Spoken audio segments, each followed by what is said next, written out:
The moment the waitress's whisper touched the mafia princess's ear, the chandeliers shattered, and a child who hadn't spoken in 4 years screamed one word that would burn Chicago to the ground. "June, what the hell did you do?" the head bodyguard barked, his Glock already half raised. Heavy boots pounded across the private dining room. Wade Duke, the man whose whisper could empty a city block, burst through the velvet curtains, face drained of color. "What happened to my daughter?" he roared, voice cracking like a gunshot. June's lips shook as she lifted her eyes to the most dangerous man in Chicago. "I didn't hurt her, Mr. Duke," she whispered, voice barely above the clink of broken crystal. "I swear I was only trying to help." "Help!" Wade snarled, stepping over shattered baccarat stems. "You touched my blood. You put your mouth on my child." June slowly opened her blood-smeared palm.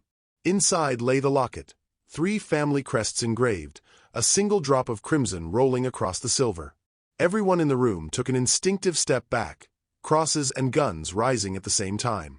The air turned thick, electric, deadly, until a raw, impossible sound sliced through it. "Papa!" It came from the little girl. The same girl who hadn't spoken since she was 4. The same girl whose silence had kept 3 empires at peace. For one heartbeat, no one moved. Not even Wade Duke. And that was when the King of Chicago realized a graveyard shift waitress had just shattered a 4-year curse with nothing but 7 words in Louisiana French. Dear readers, this is a story about blood that refuses to stay silent, about a whisper stronger than any bullet, and about the kind of miracle that no amount of dirty money can buy. Stay with me until the very last page, because what happens next will break your heart, then put it back together in a way you'll never forget. La Perla was a cathedral of fear disguised as a 5-star restaurant. Crystal chandeliers worth more than most people's houses, blood-red velvet walls that swallowed screams, and a wine list older than the city itself. Yet something was always missing. The tables were full, but the room felt hollow. Waitstaff glided like ghosts, careful never to let a spoon clink too loud. They said the owner, Mr. Wade Duke, preferred it that way. Wade was a man who lived for control. His world was built on ledgers written in red ink and loyalties sealed in concrete. But behind the ice-blue eyes was a father who hadn't slept through a full night in 4 years. His only daughter, Lorraine, had stopped speaking the night a stray bullet meant for him grazed her throat. The best doctor's money could buy called it selective mutism. Wade called it protection. He turned her silence into armor. No one can threaten what cannot scream. Lorraine was 7 now. She had never said, "I love you," never called for help, never even whispered, "hungry." She wore the same yellow dress from the night everything changed, the blood stain on the hem now faded to rust. Sometimes she would sit at the corner booth and press her tiny fingers to the crystal water glass, watching the ice melt as if it might speak secrets she wasn't allowed to hear. The staff had learned to communicate in glances and gestures, though most avoided her eyes. Some pitied her. Others feared her, as if her silence carried the same curse as her father's name. But one person looked at her differently. Her name was June Welch. June was new at La Perla, 6 months on the graveyard shift. A soft-spoken black waitress in her late 20s with a neat bun, spotless uniform, and a faint scar on her left wrist she hid beneath her sleeve. She had come north after Hurricane Ida took everything but the bills for her little sister's funeral. June worked quietly, never complained, never lingered. But beneath her calm face lived a grief sharp enough to cut glass. June once had a little sister named Amelie. A botched tonsillectomy at 9 years old left her voiceless. Doctors in Baton Rouge called it psychosomatic. Insurance called it pre-existing. Amelie died choking on words no one had time to hear. Since then, June carried a promise carved into her bones. If she ever saw another child drowning in silence, she would not look away. The first time June saw Lorraine, the little girl was tracing circles on the marble tabletop with a sugar cube, yellow dress glowing under the chandelier like a single dandelion in a graveyard. June left a tiny paper crane beside the bread plate. The next night, the crane was gone. A week later, she found it tucked into the pocket of her apron, wings carefully smoothed. Slowly, something shifted. When June refilled water glasses, Lorraine would follow her reflection in the silver pitcher. June started humming low Creole lullabies under her breath. Lorraine started humming back. Silent, but perfect pitch. But not everyone approved. One night, while June polished the private booth, the maitre d' hissed, "Stay away from the princess. Mr. Duke doesn't like staff getting familiar." June paused, cloth in hand. "She smiled today," she said softly. "That's not your business," he snapped. "You're here to serve, not to mother." June said nothing, but her heart roared. She knew what abandoned pain looked like, and she saw it every time Lorraine pressed her throat like something inside was on fire. That night, long after the last mob boss had been driven away in bulletproof Maybachs, June sat alone in the staff break room, staring at the scar on her wrist. She remembered Amelie clawing at her own neck, eyes begging for someone to listen. She couldn't let it happen again. The next evening, during a tense family dinner that wasn't supposed to include Lorraine at all, June saw it. The little girl's hand flying to her throat, nails digging in, face turning red with silent panic. The tray slipped from June's fingers and crashed. Time slowed. Every guard reached for a weapon. Wade looked up from his Barolo, eyes narrowing. June didn't think. She moved. She dropped to her knees beside Lorraine's chair, the yellow dress brushing her cheek like sunlight. The child's fist was clenched so tight her knuckles were white. June leaned in until her lips almost touched the tiny ear. She whispered the 7 words her grandmother had taught her on the night Amelie lost her voice. Zat pa jam femin baucho yu, ti sherry, yo ki femin zori yo. They never closed your mouth, little darling. They closed their ears. Lorraine's fist opened. The silver locket fell, and the scream that followed shattered $40,000 worth of crystal into 1,000 glittering pieces. When the first shard of crystal hit the marble, the sound ricocheted like gunfire. June felt it in her teeth. Lorraine's scream kept going, raw and ragged, climbing higher than any 7-year-old throat should allow. The chandelier surrendered in a glittering avalanche, raining diamonds of glass over the white tablecloths and the untouched plates of osso buco. 1,000 reflections of the little girl's open mouth flashed in every falling piece. Wade Duke stood frozen, the stem of his wineglass snapped clean in his fist. Blood ran between his knuckles, but he didn't feel it. All he heard was the voice he'd buried 4 years ago. June stayed on her knees, palms still open, the tiny silver locket resting in the center like a drop of frozen sin. The blood inside it had somehow stayed wet, dark and glossy, catching the candlelight the way a fresh wound does. The guards moved first. 2 of them seized June under the arms and hauled her upright so fast her apron strings snapped. Her tray clattered, silverware spinning across the floor like shrapnel. "Who the hell gave you permission to touch my daughter?" Wade's voice was low, the kind of low that emptied rooms and filled cemeteries. June couldn't answer. The air had been sucked out of her lungs the moment Lorraine screamed. She could only stare at the little girl now doubled over the table, both hands clamped to her own throat as if trying to hold the sound inside before it killed her. "Papa!" The word cracked like a whip. Lorraine slid off the chair, yellow dress catching on the velvet seat, and ran. Bare feet slapping over broken crystal, leaving tiny red prints. "Don't hurt her, Papa! Please!"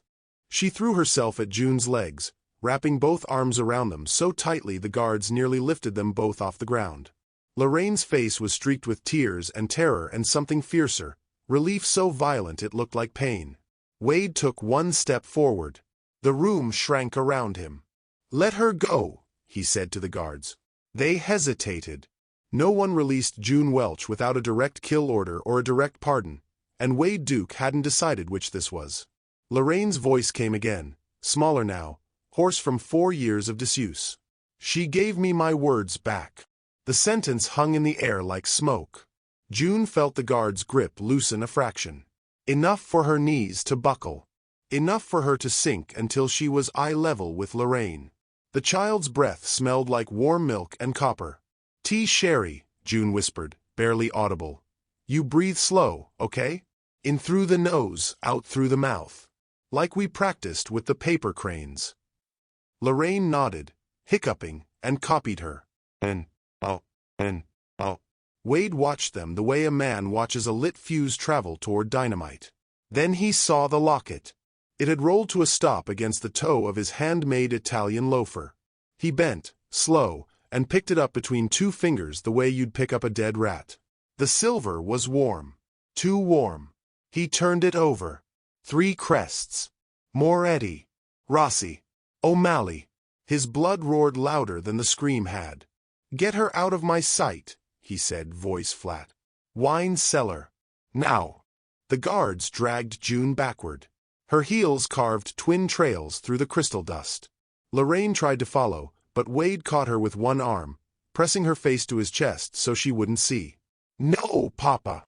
Lorraine's scream was muffled against his silk shirt. She didn't do anything wrong. June didn't fight.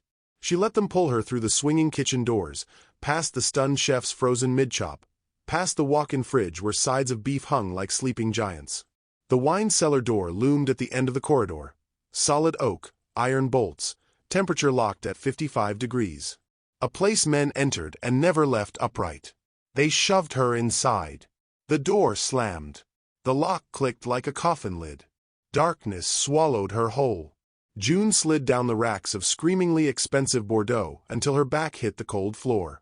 She could still hear Lorraine crying on the other side of the wall, the sound muffled but relentless, like a heartbeat that refused to quit.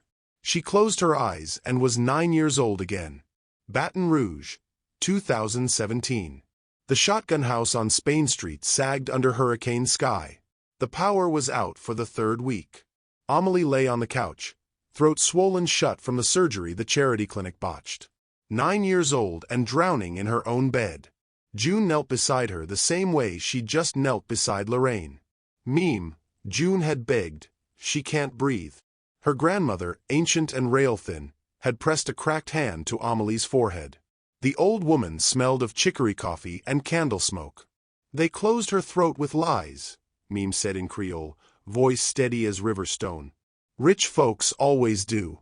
But we got older words than their lies."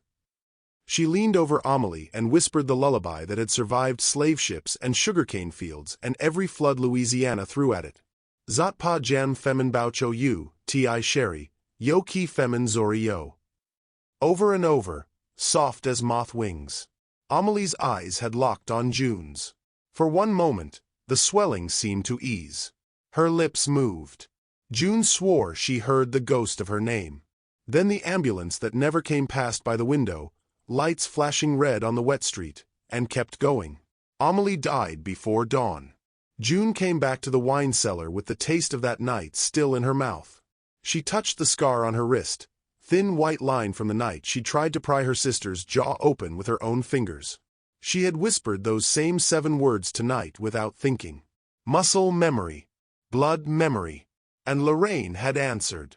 June laughed once, a broken sound that echoed off the racks of Chateau Lafite.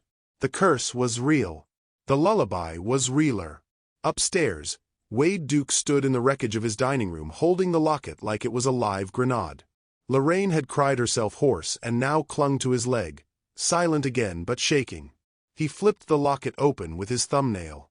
Inside, a single drop of blood suspended in glass, and a slip of rice paper no bigger than a postage stamp. He unfolded it with fingers that had snapped necks without trembling. The words were written in 3 different inks. "As long as the child stays mute, the truce holds. Break the silence, break the peace. Moretti, Rossi, O'Malley." Wade read it twice. Then he looked at the hidden seam along the locket's edge. He pressed it. A micro-recorder no thicker than a fingernail clicked. Giovanni Moretti's voice, tinny but unmistakable, leaked into the ruined room. "Let the kid stay mute. Duke'll keep the peace if he thinks it's for her. 4 years, 5. He'll lower every guard. Then we take the city while he's busy buying her silence with diamonds." Laughter. 3 voices. Glasses clinking. The recording ended. Wade's hand closed around the locket so hard the silver bent. Lorraine tugged his sleeve. When he looked down, her eyes were huge. "It burned, Papa," she whispered, voice shredded but steady. "Every day it burned right here." She touched the hollow of her throat. Like swallowing fire. Wade felt the floor tilt under him. All this time he'd thought he was protecting her. They'd been counting on it. He looked toward the kitchen doors. Toward the wine cellar where June Welch sat in the dark, probably already praying. He looked at his daughter, who had just spoken her first full sentence in 4 years. "Don't hurt her, Papa." Wade closed his eyes. When he opened them, the man who walked toward the cellar wasn't the same one who'd ordered 1,000 deaths before breakfast. He waved the guards off with 2 fingers. "Open it." The bolt slid back. June looked up from the floor, eyes red but unafraid. Wade crouched, filling the doorway, the bent locket glinting between his fingers. "Tell me exactly what you just did to my daughter," he said, voice soft enough to kill. June swallowed. The words came out steady, wrapped in the accent of bayous and graveyard shifts. "I gave her back what they stole, Mr. Duke. And I think you're about to find out the price just went up. If you believe a single sentence can change a life forever, subscribe. Because the next 11 minutes are going to burn Chicago to the ground." June's words hung in the chilled air like frost. "I gave her back what they stole, Mr. Duke. And I think you're about to find out the price just went up." Wade stared at her for a long second, the bent locket clenched in his fist. Then he stood, slammed the oak door, and slid the bolt home himself. The clang echoed down the corridor like a judge's gavel. On the other side, Lorraine's small fists started pounding. "Papa! Open the door! She's not bad, Papa, please." The screams were ragged, shredded, beautiful. Each one tore another strip off Wade's soul. He pressed his forehead to the cold wood and let her hit until her hands left bloody prints from the crystal upstairs. When the crying finally thinned to hiccups, he carried her away. She fell asleep against his neck, thumb in mouth, yellow dress streaked with blood and wine and someone else's tears. He took her to the office above the kitchen, the one room in La Perla with no windows and a vault door. He laid her on the leather couch, covered her with his jacket, and locked the world out. Then he sat at the desk, switched on the green banker's lamp, and opened the locket beneath a magnifying glass like a surgeon about to cut out his own heart. 3 crests, etched so deep the silver had worn thin. Moretti's serpent coiled around a dagger. Rossi eagle clutching a bloody crown. O'Malley wolf howling at a broken moon. He turned the rice paper vow to the light. The ink had feathered, but the words were still legible, written in 3 different hands. "As long as the child stays mute, the truce holds. Break the silence, break the peace." Wade's breath fogged the glass. He remembered the night it was sewn into her dress. Chicago, October, 4 years ago. La Perla's grand reopening after the remodel. Crystal everywhere, politicians drunk on free Barolo, 3 rival families sitting at the same table for the first time since the St. Valentine's Day massacre. Lorraine had been 4, all curls, and that yellow dress June now refused to let the dry cleaner touch. She'd fallen asleep under the table, curled around Wade's ankle like a kitten. Giovanni Moretti had toasted to the future, with a smile sharp enough to shave with.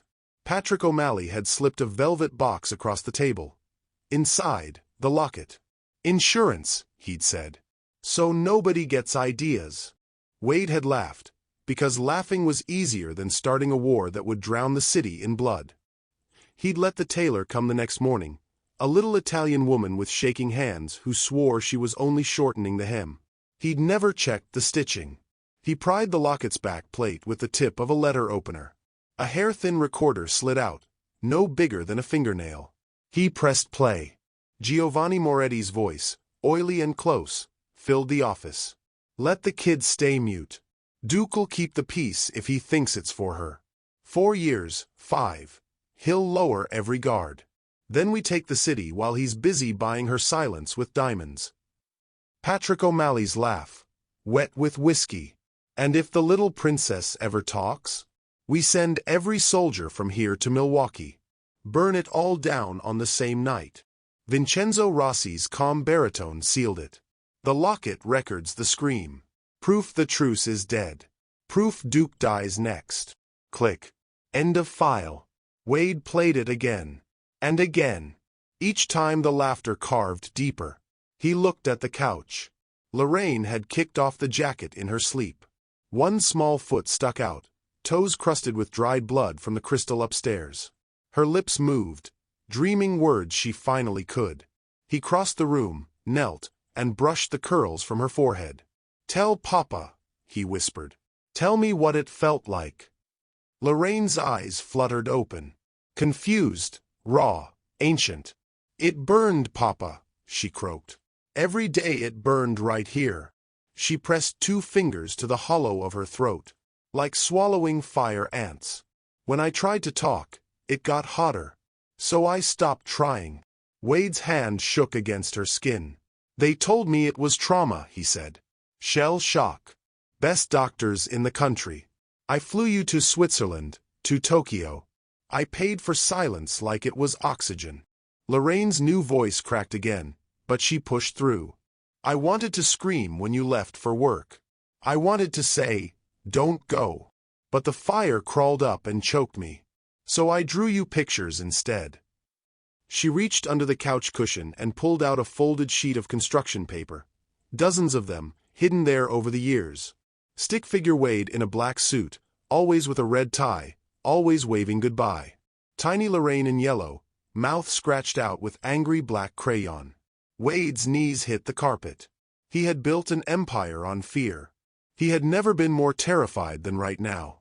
Down in the wine cellar, June sat with her back against a crate of 1982 Petrus, knees drawn to chest. She could still hear the faint echo of Lorraine's voice through 3 feet of stone and insulation. Every sob was a stitch pulling her heart wider. She traced the scar on her wrist and started humming the lullaby under her breath, the same way Meme had the night Amelie died. Footsteps. The bolt slid back. Wade filled the doorway again, but the monster was gone. In its place stood a man with broken glass in his eyes. He held the locket out like an offering. 4 years, he said, voice gravel. 4 years they let me think I was keeping her safe by keeping her quiet. June rose slowly. Her legs had gone numb. They used your love as a leash, Mr. Duke. He flinched as if she'd slapped him. I listened to the recording, he continued. They've got soldiers on standby. Every crew from here to Gary. The second she screamed, they got the text. Midnight tonight, they come for all of us. June glanced at the bent silver in his palm. Then midnight's coming early. Wade looked at her, really looked, for the first time. Not the waitress, not the help. The woman who had knelt in a hail of crystal and given his daughter the one thing his blood money never could. He held out the locket. Burn it with me, he said. Or help me burn them. June took it. The metal was still warm, pulsing like a second heart. Down the hall, Lorraine's voice floated through the vents, small and cracked and perfect. Papa. June. I'm thirsty. Wade closed his eyes. The countdown had started the moment the first scream left her throat. And the most dangerous man in Chicago had exactly 3 hours to decide whether to kill the woman who saved his daughter, or let her help him murder 3 empires before sunrise. The vault door opened with a hiss. Wade stepped into the kitchen corridor, holding Lorraine against his hip like a shield made of sunlight and yellow cotton. June followed 2 steps behind, the cursed locket now on a chain around her neck, beating against her heart with every step.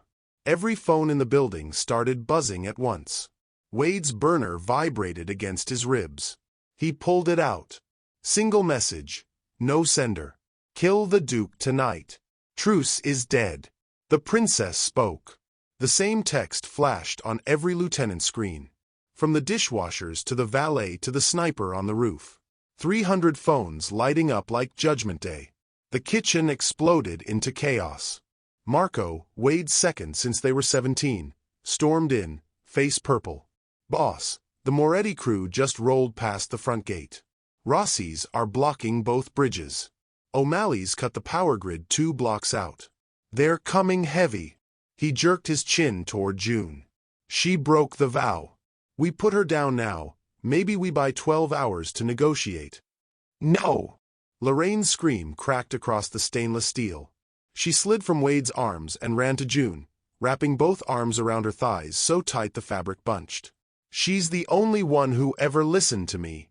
The words hit harder than any bullet. Marco flinched.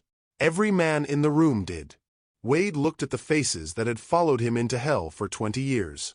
Men who'd buried brothers, torched warehouses, carved empires out of concrete and blood. Now they looked terrified, not of the army outside, but of the 7-year-old girl who had just used her voice like a blade. He knelt, pried Lorraine's fingers loose, cupped her wet cheeks. "Listen to me, princess. I need you to be brave for 11 minutes. Can you do that?" She nodded, lip trembling. Wade stood. The room went dead silent. He pulled the chrome Desert Eagle from his spine.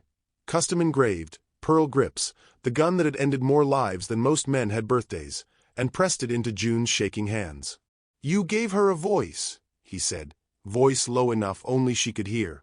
"Help me keep it." June stared at the weapon like it was a live cobra. It weighed more than her sister's coffin. "I've never," she started. "I don't need you to shoot straight," Wade cut in.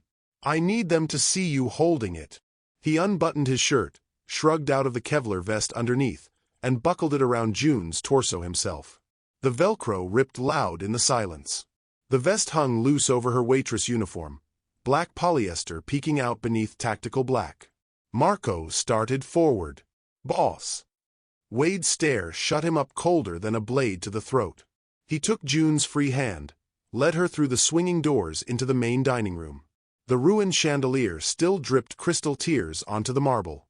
He stepped up onto the long mahogany bar, the same bar where Capone once toasted Prohibition's end, and pulled June up beside him. Every surviving screen in the underworld flickered to life. Dark web stream, Duke_live.exe. View count climbing, 12K, 25K, 40K. Wade's face filled every burner phone, every laptop, every backroom projector from Little Italy to the South Side. He held up the bent locket so the camera could see. "Giovanni. Patrick. Vincenzo." His voice rolled out like thunder over Lake Michigan.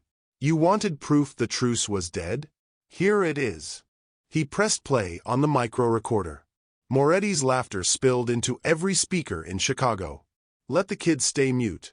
Then we take the city while he's busy buying her silence with diamonds." The stream chat exploded. Betrayals typed in real time. Wade let it play to the end. Then he looked straight into the lens. 11 minutes. That's how long you've got before every soldier who just heard that recording decides whose side he's really on.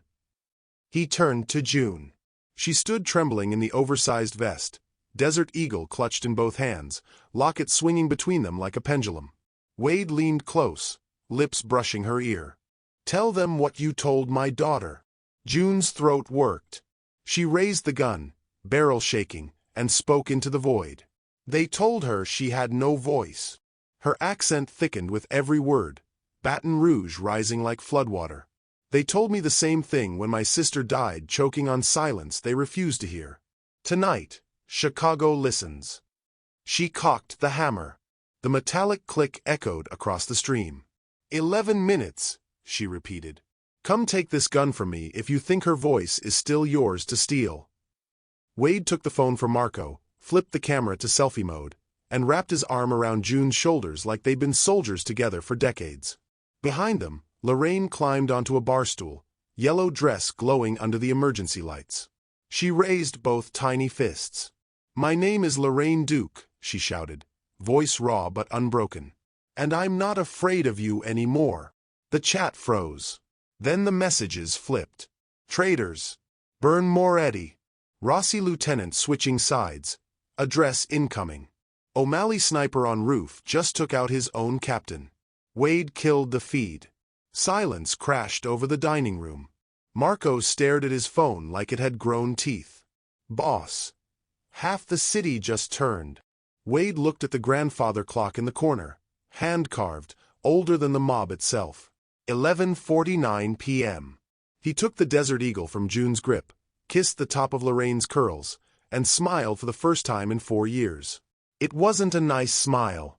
11 minutes to midnight, he said. "Let's go remind them what happens when you bet against a duke who finally has something worth dying for." He chambered around. Outside, engines roared. Tires screamed. The first wave was already breaching the gates. June tightened the locket around her neck, felt the warmth of stolen blood against her skin, and followed the most dangerous man in Chicago into the last 11 minutes of the old world. If you've ever stood up when everyone told you to sit down, hit subscribe. Because the next 11 minutes are about rewriting the map of Chicago in fire and little girl screams. 11:49 became 11:50 the instant the first RPG punched through the stained glass window above the entrance. The explosion painted the dining room orange. Tables somersaulted. Crystal that had survived a century of mob weddings rained down like Judgment Day confetti. Wade shoved June and Lorraine behind the marble bar, yanked the emergency panel, and killed every light in the building. La Perla plunged into blood-red emergency glow. Outside, 3 convoys roared up. Black Suburbans, matte black Escalades, 1 gold-trimmed Rolls that could only belong to Giovanni Moretti. Doors flew open. 50 men at least, all thinking the Duke was a broken man hiding behind a mute child. They were wrong. Wade hit the master switch on his phone. The Locket recording blasted from every speaker in the restaurant, every car stereo on the block, every police scanner from here to Milwaukee. Moretti's own voice betrayed him, looping like a death knell. Let the kids stay mute. Then we take the city. Inside the convoy, drivers slammed brakes. Soldiers looked at their bosses. Bosses looked at their soldiers. The first gunshot wasn't aimed at La Perla. A Rossi enforcer put 2 rounds in his captain's forehead before the man even cleared leather. An O'Malley lieutenant turned and emptied a magazine into the gold Rolls windshield. Glass spider-webbed. Giovanni Moretti dove across the back seat, screaming into a dead radio. Wade rose from behind the bar like a demon wearing a 3-piece suit. Marco, left flank. Take the kitchen exit. Bring me Moretti alive. Marco grinned for the first time all night and vanished with 6 men. Wade grabbed June by the vest, hauled her up onto the bar. She still wore the ridiculous waitress uniform under Kevlar, Locket swinging like a gallows pendulum. Talk, he ordered. June's hands shook, but her voice didn't. She leaned into the microphone Wade thrust toward her, the one wired to the outdoor PA system that used to announce Valentine specials. In Creole first, slow, deliberate, every syllable a blade. Ye pa jan pay femin boucho you. Ye selman pay femin zori yo. May zori yo ka Louis too. Then English, loud enough to rattle teeth. They never closed her mouth. They only closed their ears.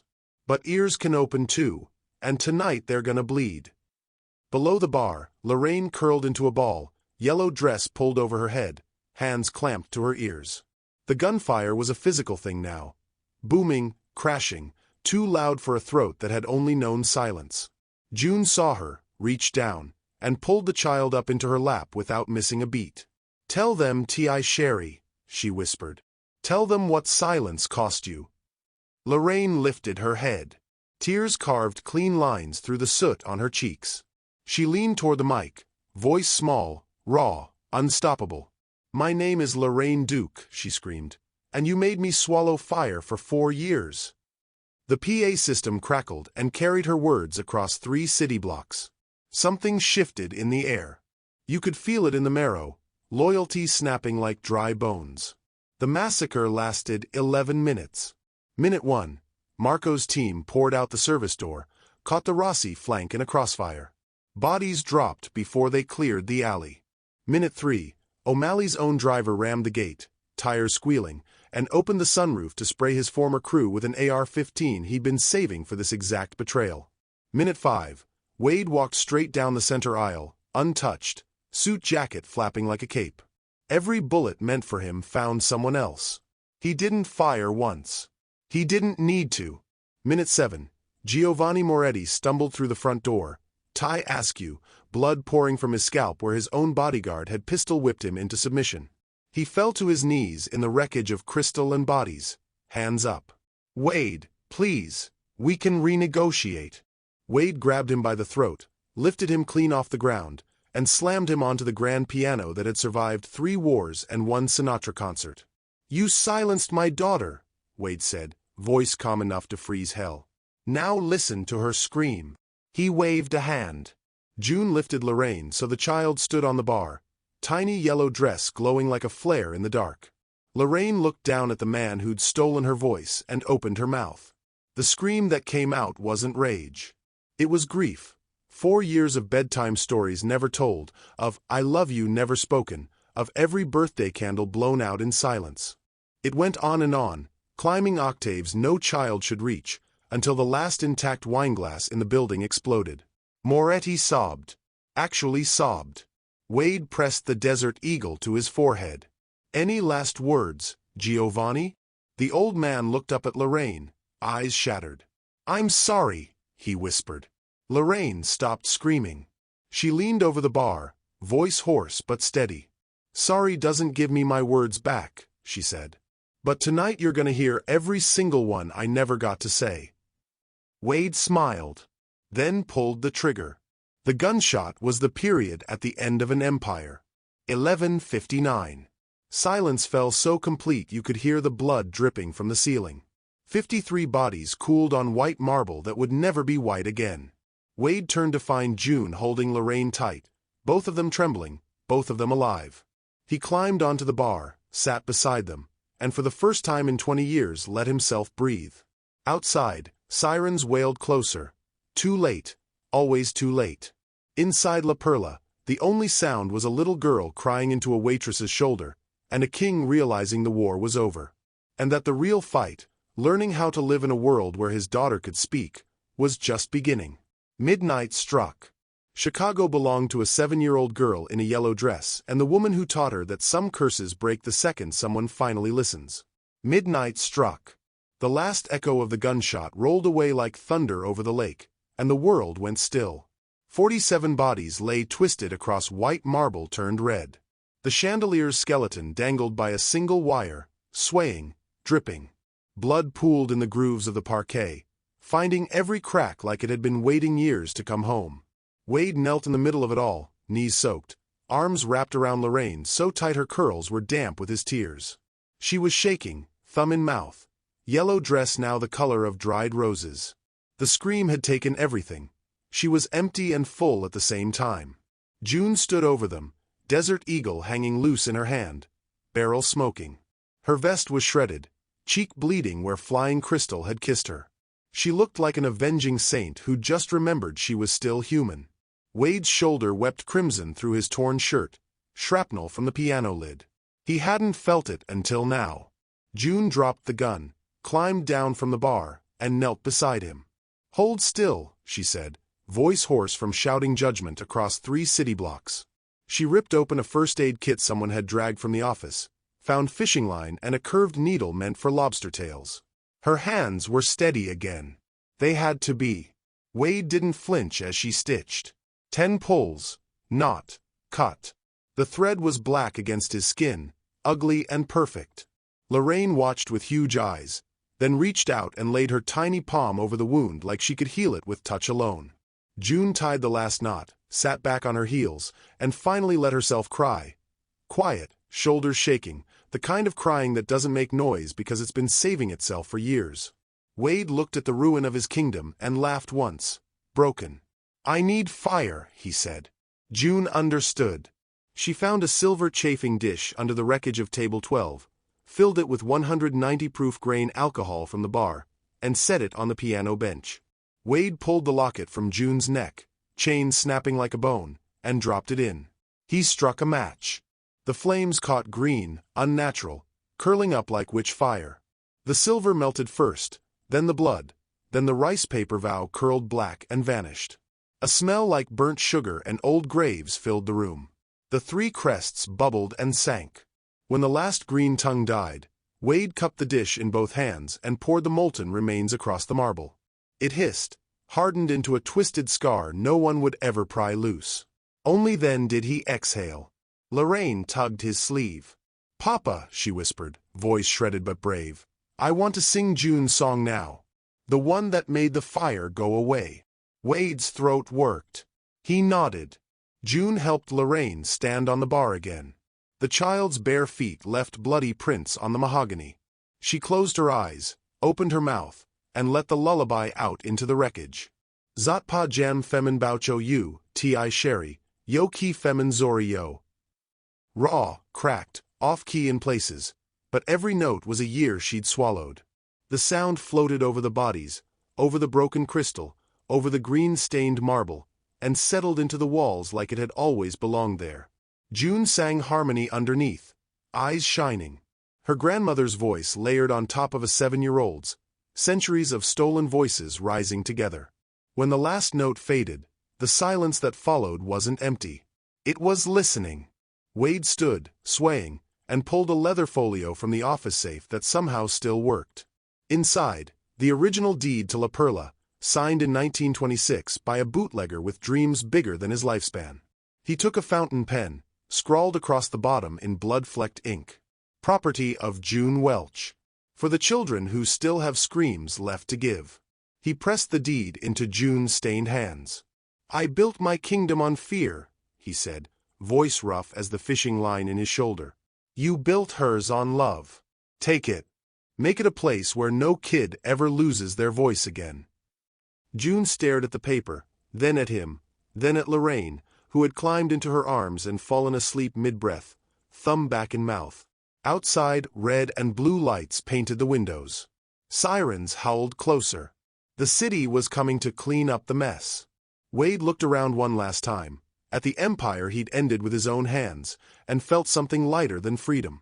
June kissed Lorraine's curls, then met Wade's eyes over the sleeping child. "We start tomorrow," she said. "New tables. Lower chandeliers. Soundproof rooms for kids who need to scream before they can speak." Wade nodded. He took off his ruined jacket, laid it over Lorraine like a blanket, and sat on the floor among the ashes of 3 empires. For the first time in 38 years, Wade Duke had no soldiers, no territory, no enemies left to kill. He had a daughter who could sing, a woman who'd stitched his soul back together with fishing line, and a restaurant that would never serve fear again. In the distance, the first ambulance braked hard outside. June began humming the lullaby again, softer now, a promise instead of a weapon. Wade closed his eyes and listened. The war was over.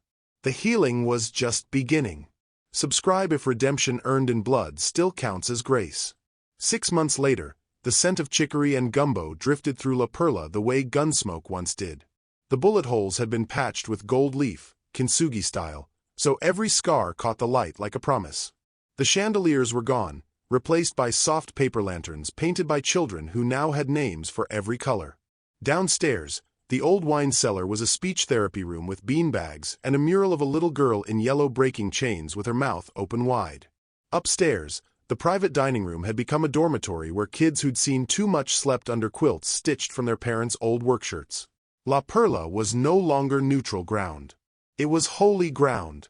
June stood at the stove in the open kitchen, white apron over a sunflower dress, stirring a pot big enough to feed 30. The scar on her wrist had faded to silver. She wore the melted locket on a leather cord now, twisted silver scar around her neck, a reminder instead of a curse. Lorraine, 8 years old today, sat cross-legged on the counter, yellow dress patched at the hem with bright Kent cloth June had brought back from a supply run to New Orleans. The bloodstain was long gone, but the dress was the same. She refused to outgrow it. "Encore, man," a tiny boy with fresh stitches above his eyebrow begged. "Encore la chanson." Lorraine grinned, gaps where new teeth were pushing through, and launched into the lullaby that had once shattered crystal and empires. "Zot pa jam femin baucho you, ti sherry." 10 kids circled her on the floor, repeating every line in round, off-key voices that still shook sometimes. They were learning Creole the way soldiers once learned to strip a rifle. Fast, fierce, and for survival.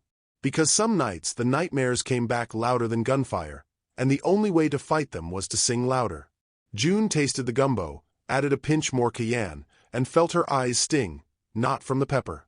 Every night at 7 sharp, Wade slipped in through the staff door. He was thinner now, beard salted, shoulders still stiff from the night he let June sew him shut with fishing line. He wore plain black t-shirts and jeans that cost less than one of his old cufflinks.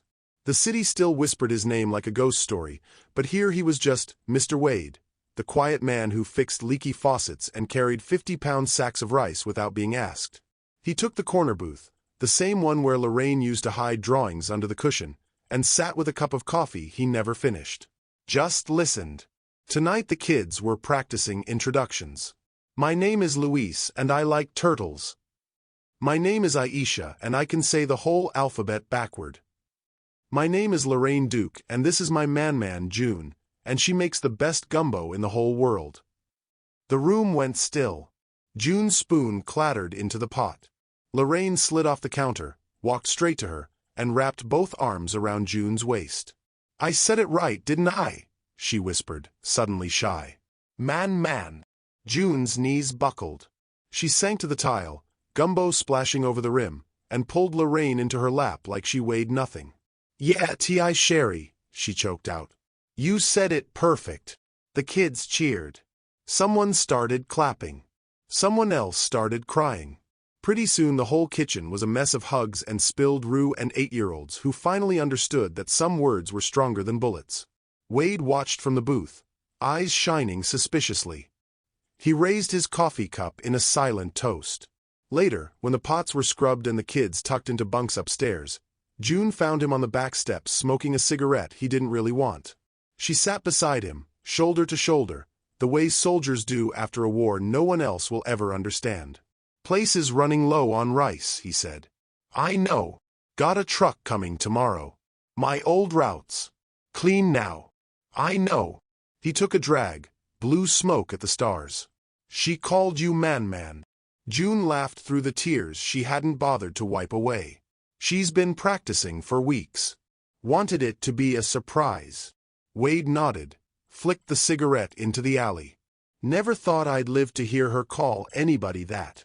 June leaned her head against his good shoulder. "Never thought I'd live to be anybody's anything." They sat in the kind of silence that doesn't need filling. Inside, Lorraine's voice drifted down the stairwell. Soft, practicing tomorrow's lesson. Man, can you check the monster under my bed?" June stood, brushed off her apron. "Duty calls." Wade caught her wrist. Gentle, the way you hold something you're terrified of breaking. "Thank you," he said. Simple. Final. Everything. June squeezed once and went inside. Wade stayed on the steps until the lantern light in Lorraine's window went out. Then he walked back through the kitchen, past the mural, past the gold-patched bullet holes, and locked the door behind him. La Perla wasn't an empire anymore. It was a heartbeat. And for the first time in his life, Wade Duke knew exactly where he belonged, on the outside, keeping watch so the light inside never went out again. Wade locked the door at 11:07 p.m., same as every night, and the city swallowed him into its sodium hush. He never saw the van idling across the street, engine off, lights killed. Inside La Perla, June was rinsing the last pot when the lights flickered once, then died. Backup generator kicked in, bathing everything in emergency red. She frowned. The grid had been stable for weeks. Upstairs, a single scream sliced the dark. Not fear. Recognition. Man. June dropped the pot. It clanged like a gong. She bolted up the stairs 2 at a time, apron strings flying. Lorraine's room was empty. Window open. Screen punched out. Quilt still warm. On the pillow, a Polaroid. Lorraine gagged, blindfolded, yellow dress ripped at the shoulder. Scrawled on the bottom in red Sharpie. 1 hour. Pier 39 warehouse. Come alone or she loses the voice again. Ronan O'Malley. June's knees hit the floor. The melted locket burned against her chest like it remembered how to curse. She was still screaming Wade's name when he kicked the door in 37 seconds later, eyes wild, fists already bloody from punching through the alley gate. They didn't speak. They ran. The drive to Pier 39 took 9 minutes in a city that suddenly had no traffic lights. Wade's old Suburban fishtailed on wet asphalt, June clutching the dash, praying in 3 languages. Inside the warehouse, Ronan O'Malley paced beneath a single hanging bulb. 23, skinny from prison food, eyes like a dog that had learned bite before bark. He'd survived the massacre by hiding in a fish truck. 6 months of planning, one last chance to drag Wade Duke back into hell. Lorraine sat zip-tied to a metal chair, mouth taped, tears cutting clean lines through warehouse dust. When she saw them in the doorway, her whole body sagged with relief. Ronan raised a straight razor to her throat. "Guns on the floor, Duke. Or I finish what my uncle started." Wade opened his hands. "Empty." "No guns," he said, voice calm as deep water. "Just us."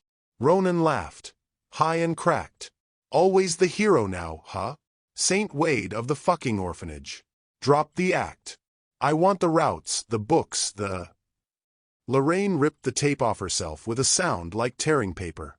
And started singing. Not screaming. Singing. The lullaby spilled out of her raw and clear, echoing off rusted shipping containers, bouncing under the corrugated roof, out the broken windows into the night. Zot pa jam femin baucho you, ti sherry. Ronan's hand wavered. The razor nicked her skin, one bead of blood. June stepped forward, slow, palms open. That's enough, baby, she murmured in Creole. We hear you. 2 patrol cars screeched up outside. Somebody walking a dog 3 piers over had heard a child singing in Louisiana French and called it in. Spotlights sliced through the dark. Ronan panicked, grabbed Lorraine by the hair, dragged her toward a side door. Wade didn't move. Instead, he knelt, right there on the filthy concrete, and opened his arms. Princess, he called, voice steady. Tell him what you told me the night the chandelier fell. Lorraine locked eyes with Ronan, no fear left in them. My papa doesn't need bullets anymore, she said, clear as Sunday bells. He has me. She twisted, bit Ronan's wrist hard enough to draw blood, and screamed the next line of the lullaby straight into his face. The sound hit him like a physical blow. Ronan stumbled back, razor clattering. Memories of that night, his uncle's brains on the piano, the city turning on itself, flashed across his face. Lorraine kept singing louder, marching toward him with zip-tied hands and 8-year-old fury. Doors burst open. Cops shouted. Flashlights pinned Ronan like a bug. He dropped to his knees, hands up, sobbing. I yield, he choked out. Jesus Christ, I yield to the kid. Officers swarmed. Lorraine walked straight past them into Wade's arms. June reached them a second later, wrapping them both so tight the melted locket pressed between 3 heartbeats. Outside, dawn was starting to bruise the sky purple over Lake Michigan. Ronan was cuffed and shoved into a cruiser, still muttering, her voice is the weapon. Wade carried Lorraine to the Suburban, buckled her in the back like she was made of spun sugar. June slid into the passenger seat, reached over, laced her fingers through his. Lorraine leaned forward between them. Man, she said sleepily, can we have beignet for breakfast? The kind with extra sugar. June laughed until she cried. Wade started the engine. As they pulled away, the warehouse shrank in the rearview, another ruin, another ghost. Lorraine's voice drifted up from the back seat, soft and perfect. Zot pa jam femin baucho you. June and Wade joined in, 3-part harmony all the way home. The last threat was over. The city finally understood. The most dangerous sound in Chicago wasn't gunfire anymore. It was a little girl in a patched yellow dress deciding what story she wanted to tell next. If you believe a child's voice can disarm an empire, subscribe. The best part is coming. 1 year later, the first day of spring, and La Perla wore sunlight like it had never known blood. The sign above the door was gone. In its place hung a simple wooden plaque, hand-carved by a boy who'd once stuttered so hard he bit his tongue bloody. The Listening House. Free clinic, safe haven, open ears always. Inside, every table was pushed to the walls, chairs in circles, paper lanterns glowing soft gold. The marble floor had been refinished. The gold-patched bullet holes caught the light like constellations. A new chandelier hung low, hand-blown glass bubbles filled with tiny recorded messages from kids who'd found their voices here. When you walked beneath it, you heard whispers of, I'm safe, I'm enough, I'm heard. At the center stood the same long mahogany bar, polished until it shone like a promise. Lorraine, 9 years old today, climbed onto it in a brand new yellow dress, hem embroidered with tiny silver lockets by the girls upstairs. No patches this time. Just sunlight and second chances. June stood beside her in a simple white sundress, melted lockets still around her neck like a medal. Wade leaned against the kitchen doorframe, clean-shaven, hair threaded with more gray than black, wearing the softest smile Chicago had ever seen. 300 people filled the room, former enforcers turned janitors, social workers who'd once feared Wade's name, kids who'd arrived mute and left singing, cops who now dropped off runaways instead of cuffs. Lorraine raised both hands like a conductor. The room hushed so completely you could hear the lake breeze through the open windows. She took one breath, closed her eyes, and let the lullaby pour out. Clear, strong, no longer raw. Zatpa jam femin baucho yu, ti sherry, yo ki femin zori yo. One by one, voices joined. A former Moretti soldier with a limp. A Rossi widow who'd lost 3 sons. An ex-cop who'd heard the scream that night and never forgot it. Kids who'd never known their own volume until this room taught them. 300 throats, one song, rising until the glass bubbles overhead trembled with it. Wade pulled out his phone, hit record, and held it high. Tears tracked silently down his cheeks. For the nights I forget how to listen, he whispered to no one and everyone. When the last note faded, the room didn't cheer. It simply breathed together, like a single living thing that had finally learned how to rest. Later, after cake and beignet and too many hugs, the crowd drifted into the soft night. June locked the door, turned the sign to closed, and dimmed the lanterns to candle glow.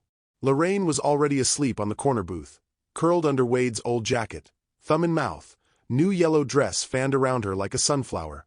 Wade stood in the middle of the empty dining room, hands in pockets, looking smaller than the man who once owned the city. June walked to him, slipped her arms around his waist. "Dance with me," she said. No music. Just the faint hum of the city outside and the memory of a lullaby in the walls. Wade rested his cheek against her hair and swayed. Slow, clumsy, perfect. They moved in the gold-patched scars, beneath the whispering chandelier, past the bar where a little girl had once shattered an empire with 7 words and a scream. June's hand found the melted locket between them. "We did it," she breathed. "We're still doing it," he answered. Lorraine sighed in her sleep, kicked the jacket off, and smiled at some dream only children who've been heard can have. Wade slowed, pressed his forehead to June's. "The most dangerous man in Chicago," he said, voice rough with wonder. Learned the most terrifying sound wasn't gunfire, it was a little girl finally being heard. June kissed him then, soft, slow, tasting of beignet and chicory and every tomorrow they'd earned. Outside, the mail slot clinked. A small padded envelope slid across the mat. June picked it up after the dance, after carrying Lorraine to bed, after locking up one last time. No return address. Inside, a new silver locket, unblemished, no blood, no crests. Just a folded note in a child's careful handwriting. "Thank you for teaching us to listen. Every voice you gave back." June held it to the light, smiled until her cheeks hurt, and hung it on the chandelier where it caught the dawn and sang without sound. The listening house was open for business. And Chicago, for the first time in 100 years, finally knew how to shut up and hear.